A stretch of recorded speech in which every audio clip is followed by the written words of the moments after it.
जे आम्ही आमच्या आयुष्यात बघितलेलं ते वेगळं होतं. कारण दृष्टिकोन बदलण्यासाठी या पथकाने किंवा गणेशोत्सवाने आम्हाला खूप मदत केली आहे. समाजाचा पारलिंगी समुदायाकडे बघण्याचा एक दृष्टिकोन वेगळाच आहे आणि लोकं आपल्याला अ, हिजडा, छक्का, गोड ह्या सगळ्या गोष्टींनी संबोधतात आणि अ, जेव्हा आम्ही समाजामध्ये वावरतो किंवा इकडे जात असतो, येत असतो, तर तेव्हा लोकांना आम्हाला बघताना असं वाटतं, की हे लोकं फक्त हेच करू शकतात, टाळ्याच वाजवू शकतात किंवा भीकच मागू शकतात किंवा सेक्स वर्क करतात. पण हे जो विचार आहे हा समाजाचा तो बदलण्यासाठी आपण शिखंडी ढोल ताशा पथकाची स्थापना केली आहे. मागच्या वर्षी आपण या ढोल ताशा पथकाची स्थापना केली होती.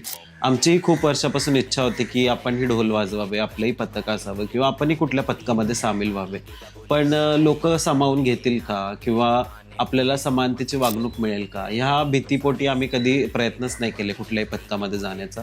त्यामुळे मग आपण स्वतःचं पथक सुरू केलं मागच्या वर्षी. आणि जेव्हा ही गोष्ट लोकांना कळाली, की शिखंडी नावाचं एक पारलिंगी व्यक्तींचं किंवा तृतीयपंथी समाजाचं एक पथक तयार झालेलं आहे पुण्यामध्ये आणि ते यावर्षी वादन करणार आहे.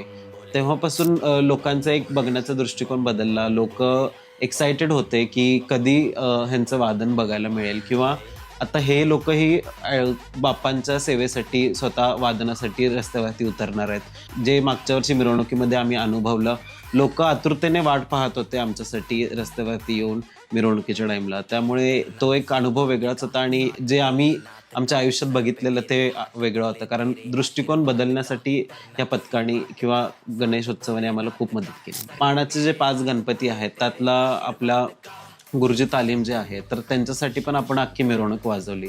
पहिल्या दिवशी आणि शेवट दिवशी दोन्ही दिवशी. तर एक ढोल वादकाचं हे असतं, की बाबा इच्छा असते आपण कुठल्यातरी मानाच्या गणपतीसाठी वाजवावी. पुण्यामध्ये तर प्रत्येकाला असं वाटत असतं.